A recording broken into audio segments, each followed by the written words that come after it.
Good morning, my dear ones. I'd like to introduce Reverend Chris, known as Min Tu, and he is going to give us our Dharma talk today.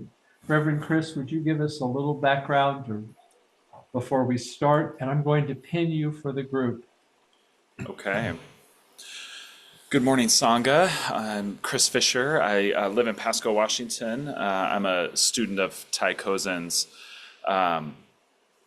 And now I'm just looking at my face and I can't see your guys' face when you pinned me. So that's no fun, Ty. But okay. Let us all look at you. Well, I don't want to look at me though. Um,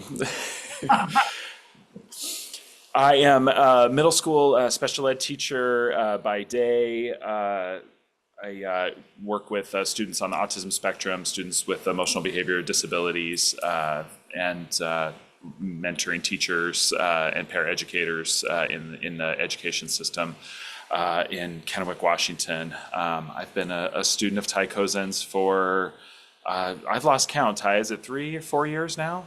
Almost Seems four like years. a long time. It seems like a long time, but it's only been a few years. So it's been good. Yeah,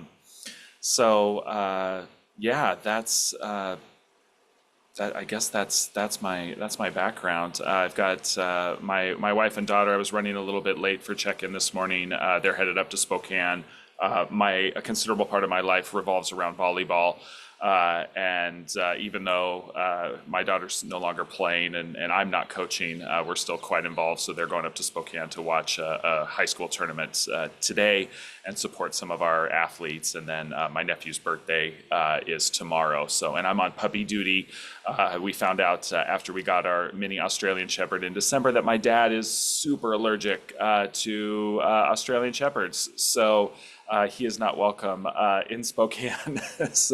And we didn't act fast enough to get the kennel reserved this weekend. So I've got a nice quiet weekend at home, which I'm kind of looking forward to. Actually, it's been a busy couple of weeks getting back to school. So the equanimity, I think that's great. I assume that question and that response, and again, I missed the first 10 minutes or so of our check-in today, which I apologize, but I assume, Ty, that had to do with the news out of coming, or I guess coming into Portland, that we saw this morning, or that I saw this morning. I haven't looked at news today. I've just been Okay. watching politics in general. What's the Portland news? I just saw it popped up on my phone right as I was sitting down that the National Guard is coming to Portland to help out with war ravaged Portland as the President of the United States called it. So I was kind of reading between the lines with what some people were saying, which was pretty apt to that. So my meta today definitely goes out to all of you guys in the Portland area and around that beautiful, beautiful city. So I live in Eastern Washington, and I am around a lot of people who don't share my political beliefs, which is fine. I'm in constant dialogue with people who don't share my political beliefs. It would be tough to talk to most people around here without it. So maintaining equanimity is just a part of my practice around here. I think it's so critical. It's something that we all have to do in these trying times. I think of, it seems bad right now, and then you look at some of the statistics and things, the national statistics, and crime is the lowest it's ever been. There are wars, but the fatality rates are lower than they've almost, I think, ever been in the history of humanity as far as the rates of fatalities and things like that. So it's this weird situation that we find ourselves in, where we feel like things are getting worse, but then you look at some of the facts and things are getting better, but then we're being told that things are way, way worse too. And so I think that maintenance of equanimity is so important. And so I just kind of shell shocked with that news today. Not surprised, but just shocked that a city that I love and people that I love are going to be possibly surrounded by police. And, I know things went a certain way in Washington. And Jill asked for a nerdy reference, so I guess I'll make it. If you've, I love Star Wars. That's another part of my background. And the first thing I thought of is this latest season of Andor, which is a Star Wars show that doesn't have to be a Star Wars show. It's a very political show. And Tony Gilroy, the writer of it, wrote about kind of the rise of fascism. And so it's really about the rise of the empire in Star Wars. And it doesn't show the Darth Vader's not in it. There's no Jedi in the show. It's just people dealing with the rise of fascism. And one of the things that they do in this show, that's a big part of this second season that just aired this past spring, is they set up an event in a city, and they kind of create an insurgency. They allow us an insurgent group, a rebel group, to build up, and then they send in the military to deal with it, and it creates this situation that allows for more control. So it's not a happy, fun, nerdy reference, Jill, but it just made me think of that. So the practice of equanimity, I think, is so important. Find what keeps you balanced. And I think for most of us here, it is our practice. It is our time on the cushion. It is our, as Claudia said, walking on the earth. It is as thinking about, maybe some, like Darcy was saying, some of those bigger philosophical concepts, time isn't linear. We're out of time. I think when Darcy said that, I thought about how long this tradition that we are all a part of. I have a Dharma name, and I have it on my screen right now. And that tradition goes back over 2,000 years, goes back 2,500 years. And you think about the upheavals that people have been a part of and been nearby and been around while this tradition has continued is pretty humbling. And I'm pretty honored to be a part of that in my own very small way. And that, I think that helps with my equanimity. That helps me maintain that balance, is just that recognition that, yes, we are living in troubling times, perhaps, and maybe things are going to get worse before they get better. I don't know. If time isn't linear, Darcy, I can't see past now, and so I can only guess. But if I'm guessing, I don't want to dwell in that. I don't want to spend all of my mental energy worrying about that. I want to be able to maintain my mindfulness of the here and now, and my balance of the here and now, and be able to still retreat and still sit and still go for a run like I did this morning, still practice yoga or qigong, tai chi, like I've been trying to incorporate. Still take 3 deep breaths before I get out of my car. In my job, I switch schools. I've talked about this frequently, but I switch schools, and part of my practice every day is to take 3 breaths. Breathing in, I know that I'm breathing in. Breathing out, I know that I'm breathing out. Breathing in, I feel it in my body. Breathing out, I feel it in my body. Breathing in, I know that I'm calm. And breathing out, I know that I'm calm. And that practice is from Tai Kozin, but he got it from Thich Nhat Hanh, and it's just a beautiful practice. And I always have time for 3 breaths, even if I'm late. And I'm sometimes late. Sometimes situations happen where a student is having an issue, and I'm running late. I'm late for this meeting. I'm already going to look late. I work at now 7 different schools. They've added 2 schools to my plate this week, so it's a busy week. Normally I do only middle school, and they added a high school, and then the homeschool kind of homeschool support building. I'm seeing a kid there, so I deal with a lot of different people, and it's like, even if I'm late, I'm going to take my 3 breaths. I'm just going to pause. and because I want to go into this next school in the best frame of mind that I can. And then the other thing I thought of was that Mr. Rogers quote, that Fred Rogers quote about looking for the helpers. I don't know if you've seen that before. He says it's something like, when I was a boy, I would see scary things in the news, and then my mother would say, look for the helpers. You'll always find people who are helping. I just Googled it, so I hope that's the right quote. But I try to look for people who are doing the right thing. Look for people who are trying to help other people, and I see that in our Sangha. I think that's what keeps me coming back and connecting to the Sangha. Thank you, Scott, for posting that. Scott posted that into the chat. I appreciate that, Scott. I just think that's so critical. And then if we can take that next step, I grew up playing sports, and playing basketball was a big part of my life. And now as a coach, we try to mentor kids. Not everybody can be a rah kind of leader on a team. If you have too many of those, it doesn't work real well. The balance gets off. The equanimity of the team gets off. If you have too many people who are rah, let's go. They're always yelling. They're always trying to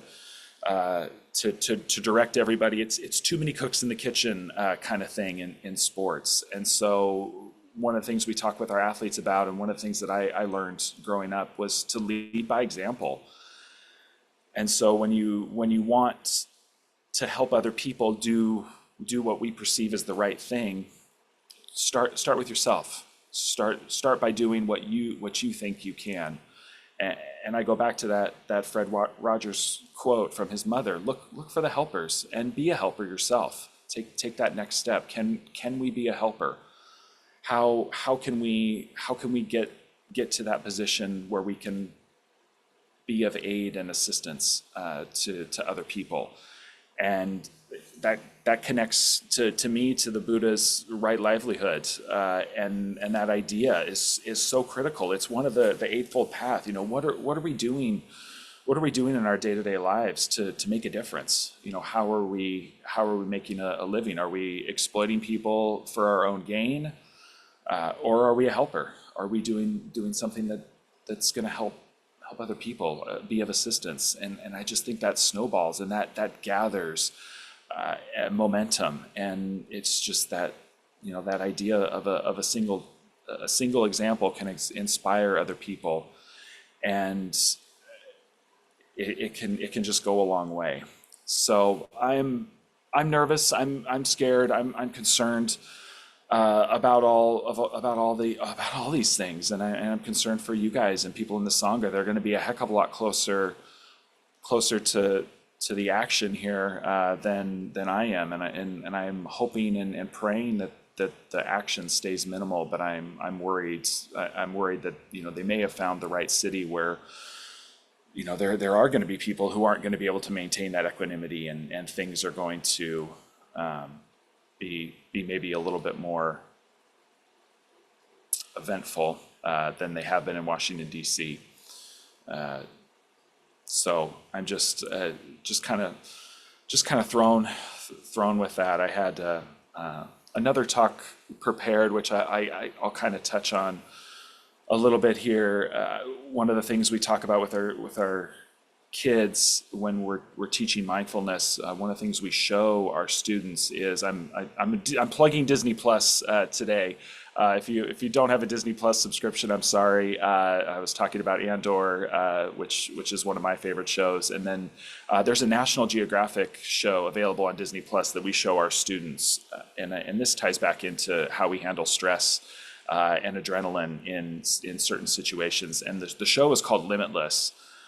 And it's a documentary. It's a National Geographic documentary, and they just released this summer, real recently. They had a second season of, I think, 3 more episodes, but the first season had 6 episodes, and we always show the first season. And it stars Chris Hemsworth, who here you go, Jill, another nerdy reference, plays Thor in the Marvel in the Marvel movies. And Chris Hemsworth, if you've ever seen him, he's tall. He works incredibly hard, I'm sure, on his body, and he looks very good in the Marvel movies. He has a lot of muscles on top of muscles in these Marvel movies, and he's a movie star who's great looking and hilarious and kind of seems to have it all. And he goes through this documentary, and he's basically, the premise is, how do I live a longer, healthier, happier life in the midst of all these things? He's got a wife. And his wife's not a Hollywood star or anything. Is just somebody he's known, I think, from a young age. And he's Australian. In Australia, they have 3 kids. And the challenges of living your life and working and going through all of that. And it's a very human documentary, even though it's kind of starring this guy who's otherworldly in a lot of ways, both on screen and just kind of with who he is. Some people are just built differently, quite literally, and he seems to be. But the first episode is about stress and anxiety. And so we watch this with our students, and if you have access, I would encourage you to watch at least this one episode about stress and anxiety. And he's working with a professor out of, sorry, I got a bee that landed on me. This first episode, he works with a professor, a psychologist from Columbia University, who is developing different approaches to handling stress. And her approaches will probably seem pretty familiar to a lot of us. And mindfulness is one of those cornerstone approaches. And so the setup of the show is that he's going to walk out on this skyscraper, and there's a crane, kind of sitting on top of this skyscraper. And so he's going to walk out over the edge, and the crane width is extremely narrow. And of course, he's going to be harnessed in and all that kind of stuff. But he's very afraid of heights. And so it's not the daredevil, I'm going to, go bungee jump off this and look cool, but it's how to deal with that stress. And so this professor takes him through 3 different kind of challenges to prep him. And they do I'm getting a couple of messages. It's called Limitless. And it's a National Geographic, which is available on Disney Plus. So Limitless. And there's 2 seasons, so I'm just seeing a couple of messages pop up. So I'll say it again out loud, and I'll type it in the chat when we're done here, so that you can check it out. So they do a virtual reality test on him, and they hook him up, and they give him all kinds of monitors, for heart rate and breath rate, and they have him do this walk, with a VR kind of headset, and his heart rate shoots way up, and he's talking about, it's very. For a Buddhist, it's very, the power of the mind.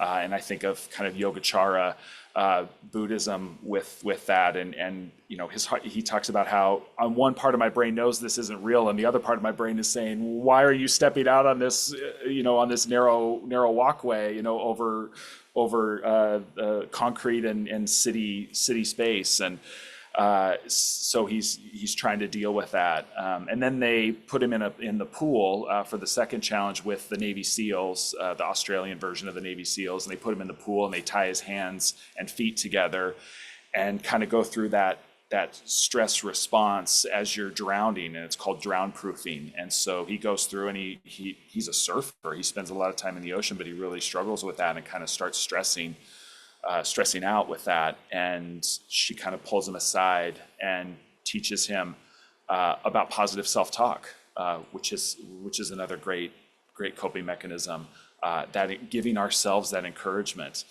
So Ty said, check in with somebody today, and if nobody's available, check in with yourself. Have a positive self-talk with yourself about what's going on. And when we get into stressful moments and we get into some difficult moments, remind yourself it's okay to talk to yourself and remind yourself that you can still do this. And so he progresses to the third challenge, which is firefighting. And so he goes to a firefighting training center, and she teaches him box breathing.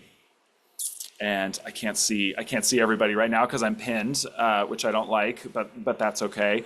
But if you don't know what box breathing is, it's a stress response breathing technique that you can use, and it's basically you kind of trace a box with your hand. But we teach it to our students all the time, and so now I can see you. So if I can see you on screen, hold your finger up, and you're what you're going to do is you're going to inhale for 4 seconds. So 1, 2, 3, 4, breathe in, and then you're going to hold your breath for 4 seconds. So hold 2, 3, 4. Then you're going to let it out. Exhale 2, 3, 4, and then you're going to hold 2, 3, 4. So one more time. Inhale for 4. 1, 2, 3, 4. Hold. 1, 2, 3, 4. Exhale. 2, 3, 4. And hold. 2, 3, 4. And so that stress response in the documentary kind of gets into the science behind the body being able to send signals to the brain. We always think of ourselves as this top down, in the West, our construct of how a person works is that we're top down and the brain controls everything. And it's just not true. If we're panicked and our brain is going into panic, our body, by slowing our breathing intentionally, the body can then signal the brain, and the heart has neurons in it too, the heart has brain cells in it too, can signal the brain that we're okay, that we're safe. There was a day I was driving to work and a German Shepherd ran out in front of me, and I don't know how I didn't hit this German Shepherd, and it was on a busy street, and there was no way to see it coming. It just bolted out. And and immediately my heart rate just went way up, and I didn't even have time to respond, and barely, even by the time my foot got to the brake, it was already over. I just don't know how I didn't hit that dog, but my heart rate just went through the roof, instantly with that, and once I got through, and took a beat, I said, I'm going to do some box breathing while I'm driving. And I didn't trace the box necessarily, but I inhaled for 4, held my breath, exhaled for 4, held my breath. And I did that for about 3 cycles, and I could just feel my heart rate going down. I was not in any immediate danger at that point. The crisis had passed, but my stress response was up. That fight or flight response had kicked in and was up. And I was able to just signal, from my body to my brain, it's okay. This moment has passed.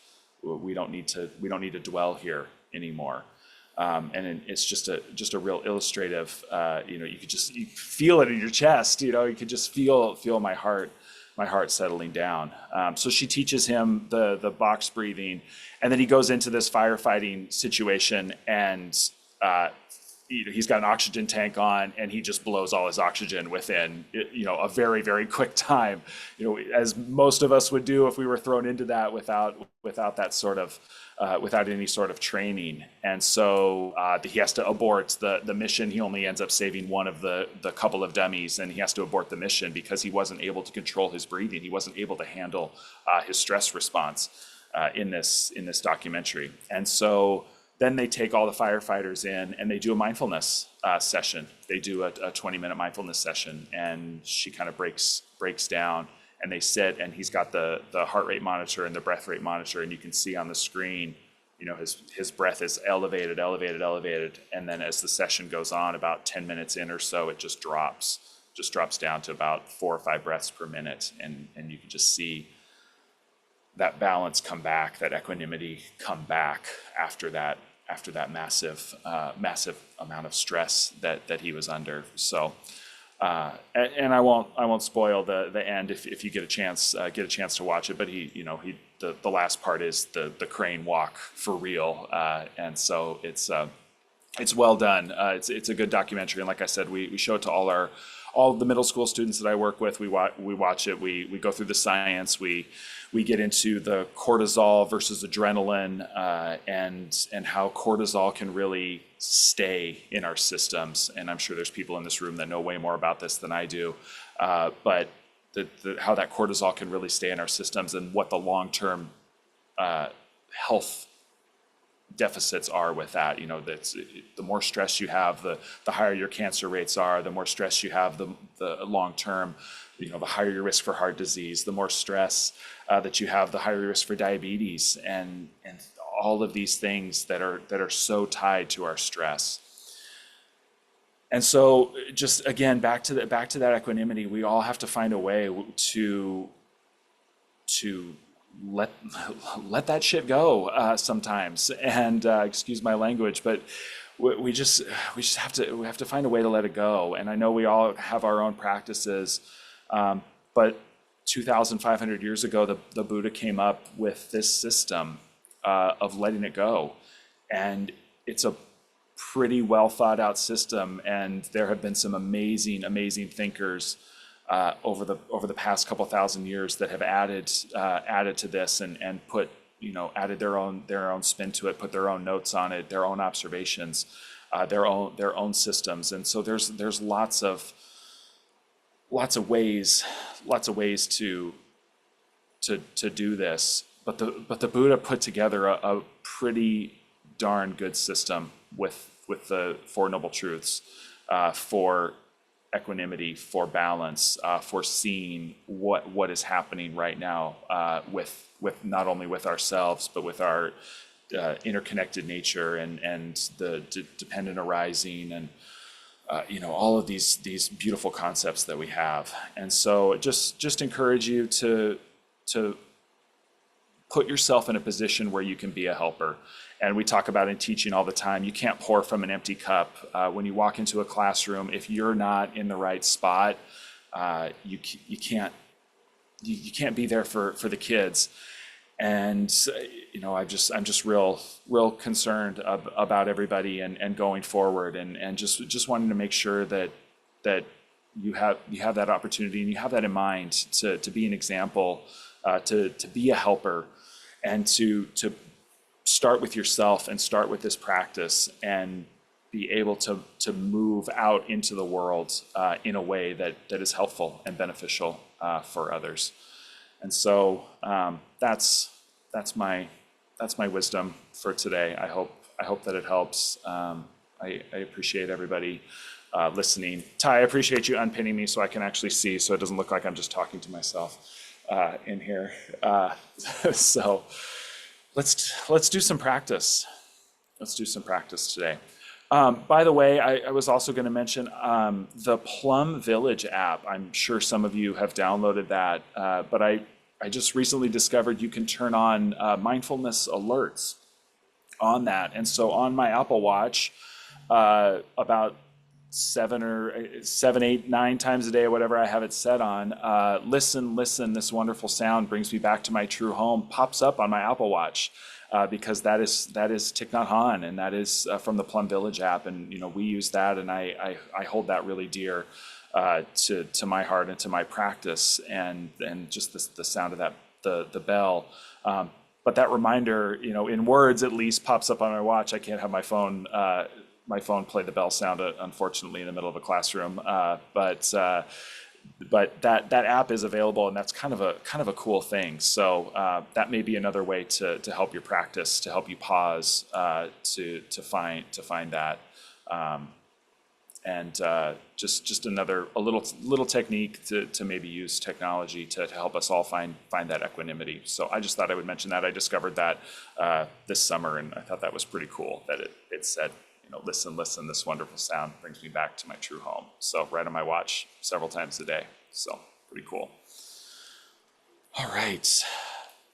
And with that,